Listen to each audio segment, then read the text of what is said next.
Welcome to the Next Pivot Point podcast. This season, I am focused on sharing stories and ideas from global experts on diversity and inclusion. My purpose is to share diverse stories so that you can learn from others' lived experiences and walk away with actionable strategies to lead even more inclusively. I share this information because inclusive leadership is a journey. It requires bravery and courage, and you do not have to do it alone. At Next Pivot Point, I believe we are stronger together as allies. Welcome to this week's episode of the Next Pivot Point podcast. I am thrilled to be joined by a longtime ally of mine, Teresa Sande. She is passionate about equity in the workplace, healthy corporate cultures, and ensuring women are valued and rewarded for their contributions, those seen and unseen. Teresa holds her master's degree in organizational effectiveness and communication and has over 20 years of corporate experience as an executive with companies like Intel, Capital One, Cargill, and United Health Group. She's dedicated her career to creating effective talent strategies that enable business results, including leadership development, executive coaching, succession planning, and inclusion and diversity. In addition to being an accomplished HR executive, she's a consultant, coach, author, speaker, and imposter syndrome expert, a subject we will be talking about today. Having battled imposter syndrome herself, Teresa knows firsthand how these feelings, particularly for women and people of color, are rooted in and fed by flaws that exist in organizational systems. If they go unchecked, there's a hefty price to pay for all involved. Decades of corporate experience, countless hours of coaching top talent, and nearly 100 interviews with high achieving executives have accumulated in her creation of her debut book, Find Your Fierce, Interrupt Imposter Syndrome and Own Your Success. Leveraging her proprietary framework, and that's an AIM in the middle there, readers gain fresh perspectives and easy to apply techniques to conquer imposter syndrome. Find Your Fierce is her book, and we'll link to that in the show notes and talk more about it here in a few. Well, Teresa, thanks so much for joining us today. Yes, thanks, Julie. It's really awesome to be here. So you wrote a book about imposter syndrome, and I know there's way more to it than that, but I thought let's start off with how you define imposter syndrome, what it is, and why it matters. Yeah. Well, imposter syndrome, I mean, you might be familiar, your listeners might be familiar. It comes from a study that was done in the late 1970s by two women professors who were noticing this trend among their female students that were in the PhD program where they just weren't able to really acknowledge and own their success as something that they had driven. It wasn't that they were doing something wrong. It was that these women were attributing the success to external factors. And what that created was this feeling like they didn't really belong in the program, that they just got lucky, and it was a matter of time before, frankly, someone would find out that they're not that smart. And so it was such an interesting and perplexing thing that they were observing with their female PhD students that they weren't seeing with their male PhD students, that they actually conducted several studies around this. And it was first coined imposter phenomenon because it was such an interesting phenomenon. So the way I describe it, it's a feeling that a shoe is going to drop. And it's just a matter of time before somebody finds out you're not as awesome as maybe they thought you were. You don't belong, you're a fraud. And someone's going to figure that out, and for some people, they actually worry that either their success will be taken away or they'll be fired from their job. So it can be quite paralyzing. Yeah. I've experienced it myself and done a lot of coaching and speaking with women and people of color, and those that experience the dimensions of diversity do, I imagine, experience imposter syndrome at a higher rate. Yeah. I'm curious, what do you think the intersection is between those with diverse backgrounds and perspectives and dimensions with the imposter syndrome? Yeah, I think there's absolutely a connection. And I get this question quite often, do women experience imposter syndrome more than men? Or do people of color experience imposter syndrome more than white people? And at the end of the day, there was a statistic that was used quite prevalently at one time that said 70 to 75% of all people had experienced imposter syndrome at some point in their career. Those numbers have actually recently been updated, and now it's something like 82% of all people have said that they experience this. So it doesn't discriminate from the standpoint that anyone from any walk of life could experience imposter syndrome. I think what's really different is that our systems really aren't set up to support someone who's experiencing imposter syndrome when they're an other, right? Someone who's not either in the majority of leadership, the majority of the makeup of whoever's sort of setting the definition of what success looks like. And my background, as you read in my introduction there, it's 20 to 25 years in corporate America. So my point of reference is that. And in corporate America, still in the most senior positions and in the most senior ranks, white men are still, the dominant demographic. So for women and people of color who are growing their careers in corporate America, as an example, it is not uncommon for them to experience imposter syndrome, but more importantly, to sort of ruminate in it, because they look around, they don't see people like themselves. They don't see people that had the same experiences that they had. And you start to feel like you don't belong. So when that voice pops up that says, maybe you're not that smart, maybe they're going to figure out that you're not as great as they thought you were, instead of being able to say, well, that's obviously not true. I mean, just look around the table. When you look around and you don't see people like yourself, you do start to wonder, oh my gosh, if that's true and I screw this up, I might not get another chance. I might not get another shot. And of course, when we operate from a place of scarcity, we're not at our best, right? Yeah. We're worried. We're not going to offer. Driven. Fear. You're not going to offer up innovation. You're not going to take risks. And so it just really doesn't bring out the best in any human. But I see the acuteness of imposter syndrome really impact women and people of color in a different way than I have seen, it impact particularly white men. And that doesn't, look, this doesn't make white men bad. It does not mean to say that they don't ever experience this. I know many, many white men who have experienced imposter syndrome. But the other thing that I would just say is there's a correlation between imposter syndrome and self-awareness or emotional intelligence. And, again, I'm stereotyping here, generalizations, but in general, women have been found to have high levels of EQ, as an example, to have a high level of self-awareness. And then if you take things that from a society perspective, messages that men and women receive that are different, women are often sent subtle and not so subtle messages about fitting in and making things easy for other people and, to be collaborative. And so that self-awareness and that others orientation, I think, opens the door and really invites imposter syndrome type issues, to sort of waltz right through that door.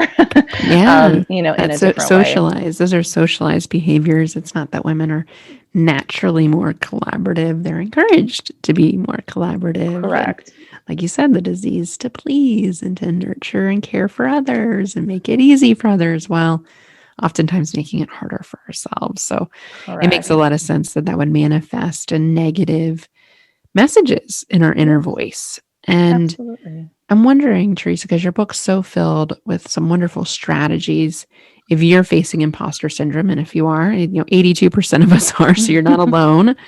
And I agree with you. I think white men absorb these things too. They just manifest it. They exhibit it a bit differently than women do. Women are a bit more self-aware and forthcoming about it.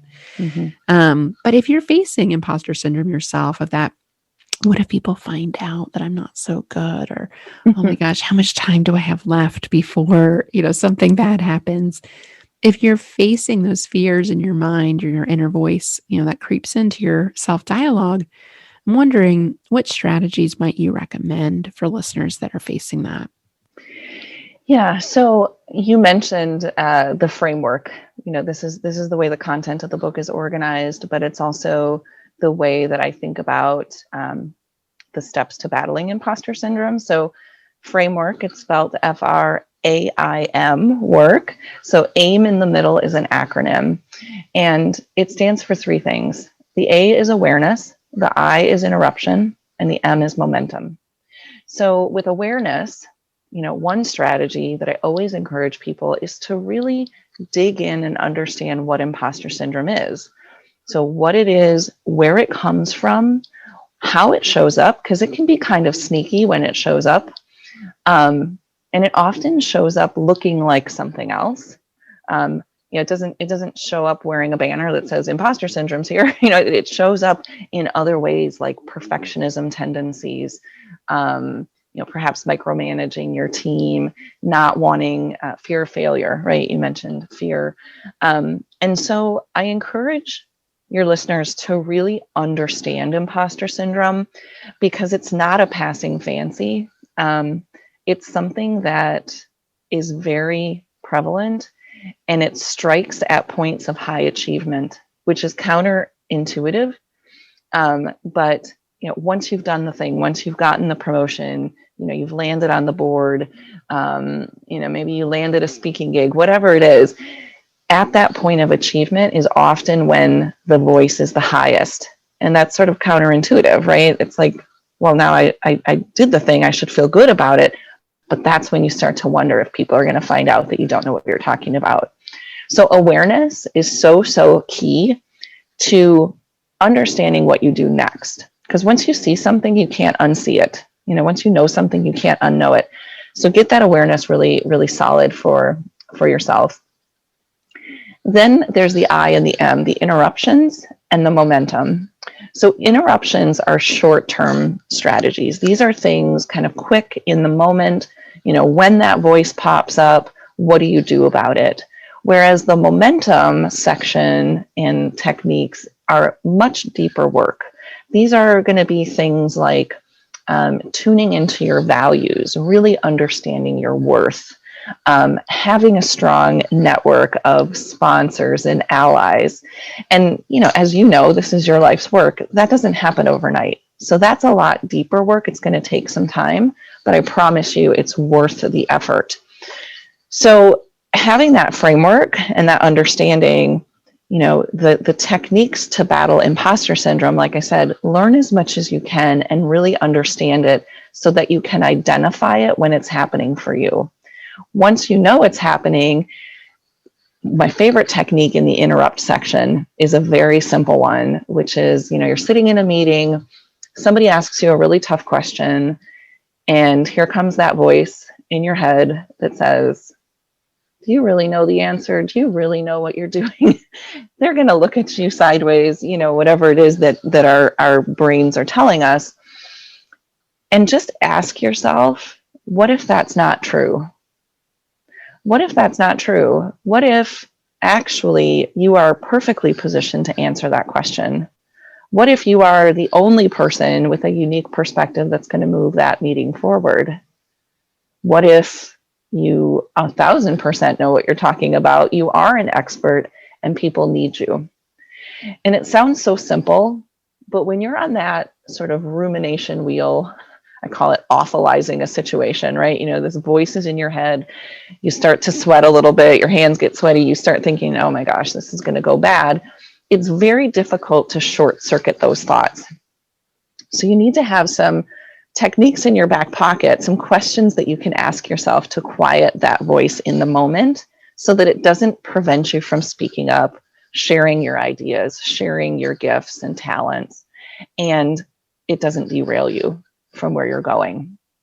So those are, that would be an example of like an interruption technique. Mm-hmm.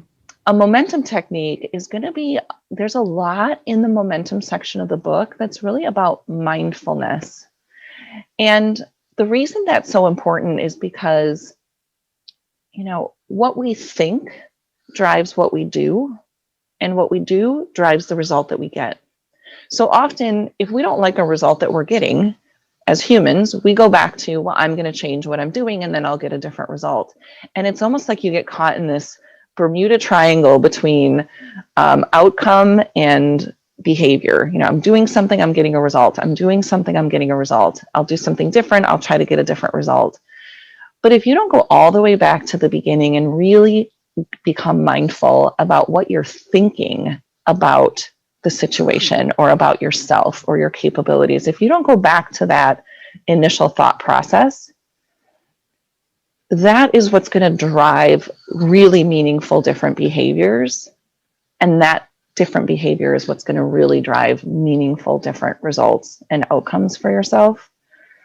So the momentum work is all about, examining and becoming mindful and tuning into yourself and your strengths and your worth and your talents, and becoming confident in the value that holds in all of the systems and interactions that you're a part of. I love that. Yeah, because I think people are always looking for those easy to fix techniques or behaviors that I can just flip on this switch and I'm going to be more confident. But you're right. It's a mindset. It's an attitude. It reminds me of some of the women I'm coaching right now on this very subject of, okay, I read the book. I'm going to do that thing and I'm going to organize my calendar this way. And I'm only going to do this. And I'm like, wait. Like, why do you think that's going to work?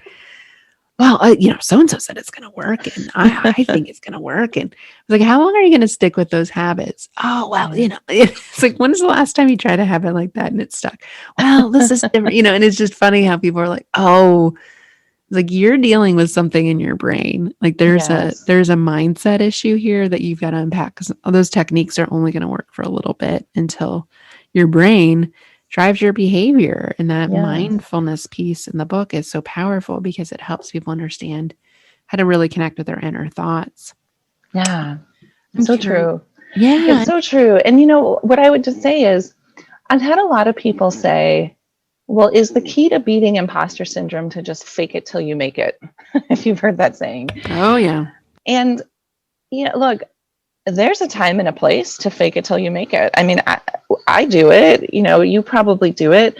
It's not a bad thing to do. And that is kind of one of the interruption strategies, right? When you're not feeling that confident, sometimes you just got to fake it till you make it.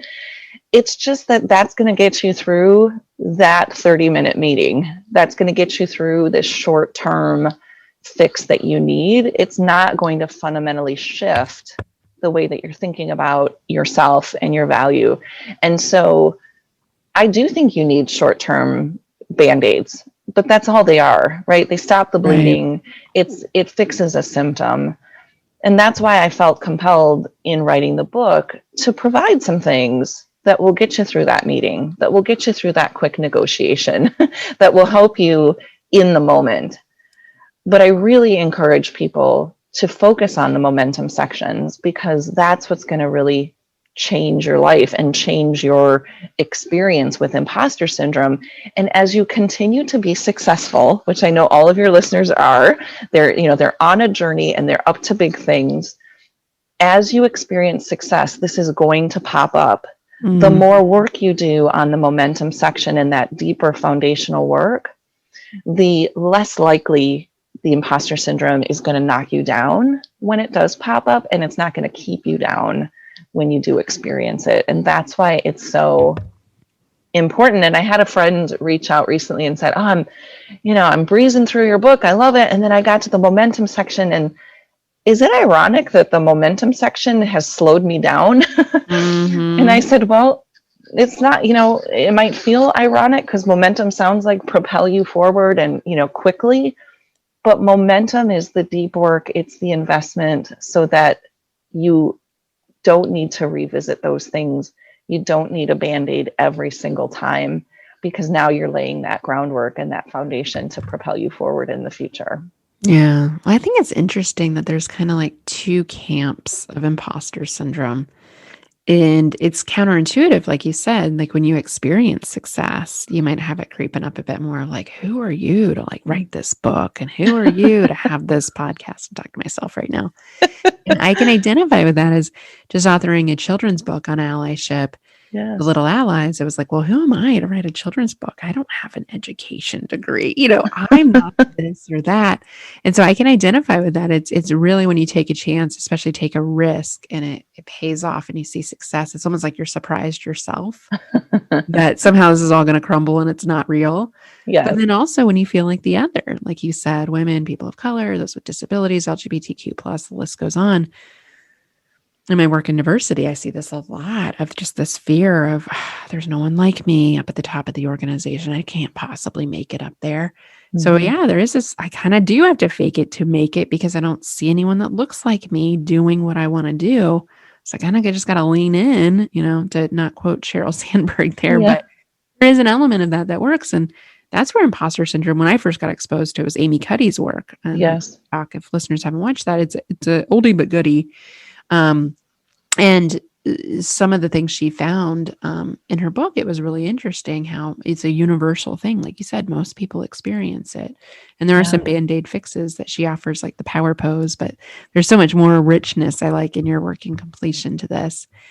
I'm curious, Teresa, if maybe if you're not experiencing imposter syndrome at the moment, but someone on your team is.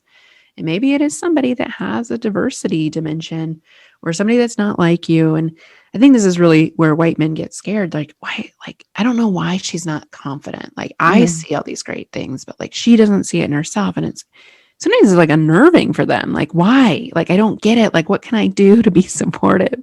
So I'm curious from an allyship perspective, if you yourself aren't maybe experiencing it at the moment, but someone on your team is, or someone you care about is, how might you coach them through it?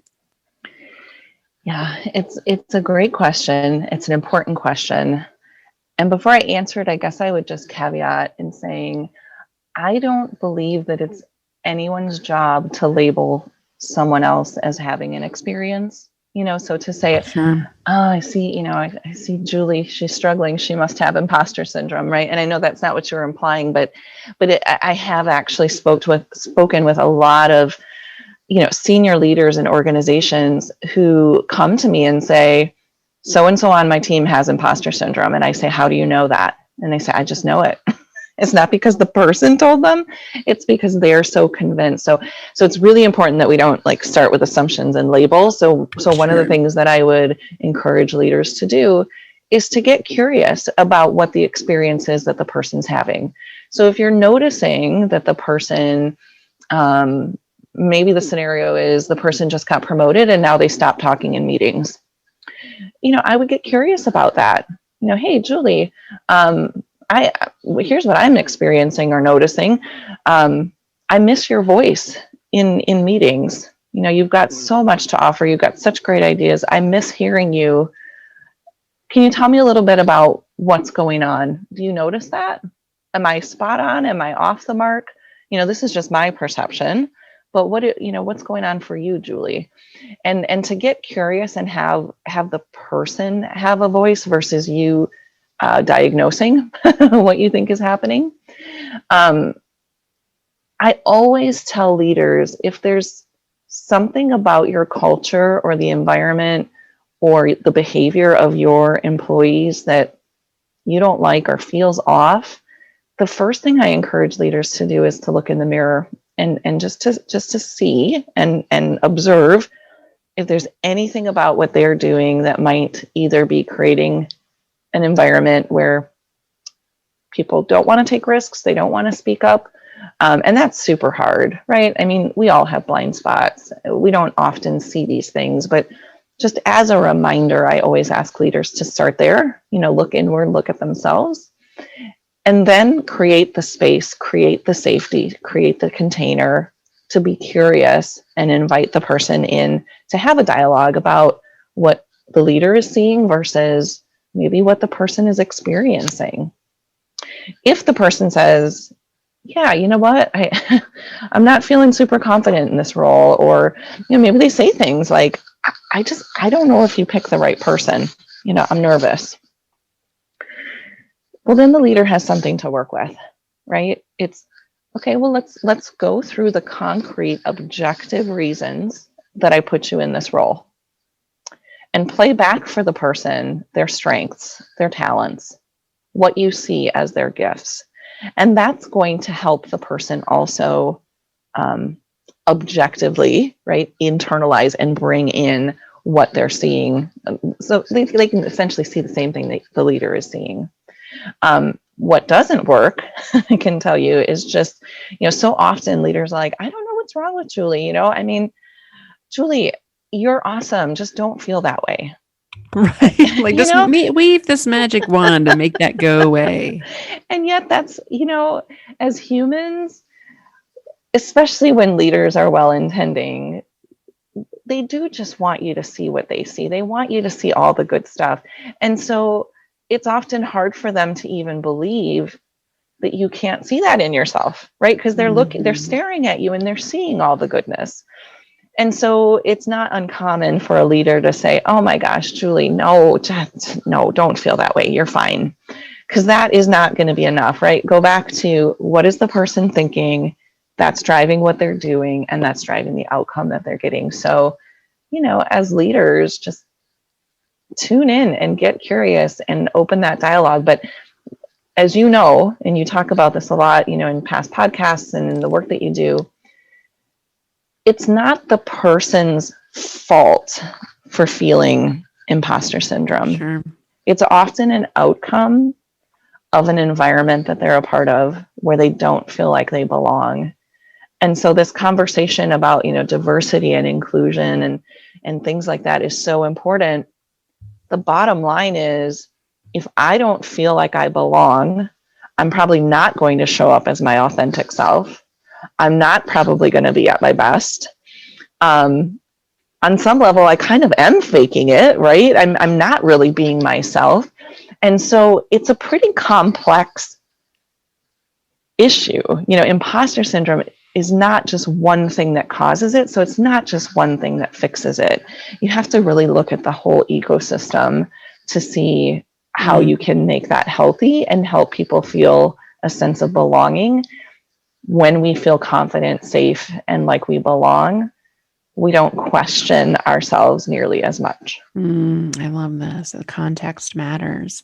Yes. And I think for leaders, for potential allies out there, be careful. We don't want to put a label on somebody that they don't identify with. I'm taking that from this conversation. Look inward first and thinking about how you might be contributing to this issue.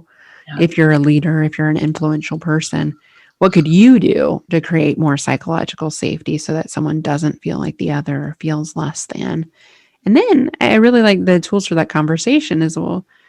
Let's unpack like objective criteria or real facts, because oftentimes when we get in our heads and we get into that emotional space, we tune off that rational, newer part of our brain, that primitive limbic system part of our brain. So it's important, if you want to help somebody, help them objectively see what they're good at, or, well, here's what I see. And this reminds me of one of the ally strategies I share a lot in my training is, allies hold up the mirror for you to see something in yourself that maybe you just didn't see so clearly or didn't see yet. And this is a really great ally move to be like, hey, I'm seeing all these wonderful things. Like, do you see it? Because I see it. And that's a really good conversation, because I've never had that conversation end in a bad outcome. Usually the person's so appreciative, especially if you give them detailed behaviors, real stuff, not like you're awesome, like real real skills, real behaviors, real things that have happened. Get details matter with feedback like that. And on the other side, you can really give someone a nice confidence boost, because especially when you feel like the other, like you said, you don't feel like you belong, you don't see yourself represented. I think it's really hard for people to understand that if you haven't experienced that yourself. And we all experience from time to time. We all have diversity stories. But just to know that women are more likely to be in settings with all men or mostly men. People of color are more likely to be in settings with all white people or mostly white people. And the list goes on. Those are just the simple diversity dimensions to see, but there's so many more wrinkles to that. So it's a real chance to be an ally, to be looking out on your ally radar for imposter syndrome and intervene and coach and support. I love that. And I love the terminology that you used around the mirror and holding up the mirror. It's funny, just quick short story. I recently left corporate America after, 20 plus years. And I went out on my own, and I was really struggling. This will sound silly, but I was struggling with, what do I want to call my company? What do I want to call my business? And as a result, I actually launched my business nameless. I just, my website was teresasande.com and everything was just my name. I really didn't have a name for my company. And I spent about 45 minutes, brainstorming on the whiteboard, all of these words like leadership and empowerment and all kinds of things that are great words, but none of them were quite resonating with me. And I finally, in a moment of frustration, I set down my dry erase marker and I asked myself out loud, I said, what is it that you do?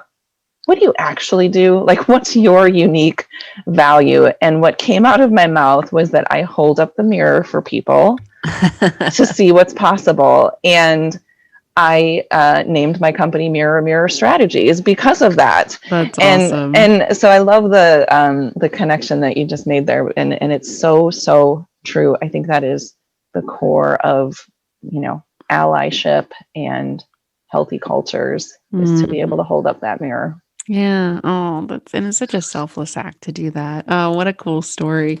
Well, I have a quick funny story too. Your book title, Find Your Fierce, which we'll link to that in the show notes. Listeners, grab a copy. It's a great read. The word fierce has been on my mind recently. Having a now 8-month-old baby girl, which I know the world for her is just going to be a bit different than it would be if she was a male. And of course, her gender identity, we don't for sure know yet. So all that to say, and I just want to build her confidence. And an exercise I did with my older daughter from the time she was like 9 months old was we did her words every night. Of course, she doesn't remember that at 9 months, but she still does most nights, not every night now at 7, but we do her words and we do strong, you're beautiful, you're funny, you're kind, you're brave. And it's just such a great exercise to remind her of who she is and to fight that imposter syndrome that I'm afraid, it does adversely affects our girls as they get socialized into this weird gendered world. So with Dylan, my baby, we've been struggling with her words because I want them to be unique and different, but there are a lot of similarities. So the word fierce is definitely the front runner word we've picked. And it very much is her personality. She lets you know exactly what she wants. And I hope that doesn't change. It can be a little overwhelming as a parent right now.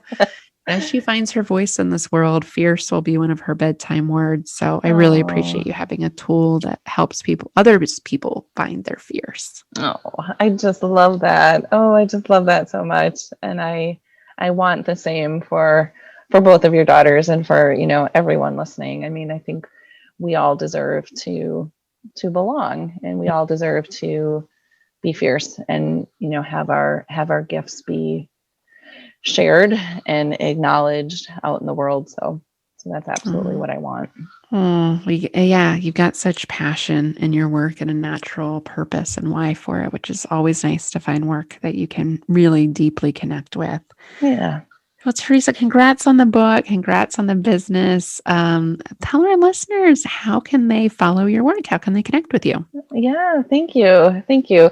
Well, you can always find me on my website, teresasande.com.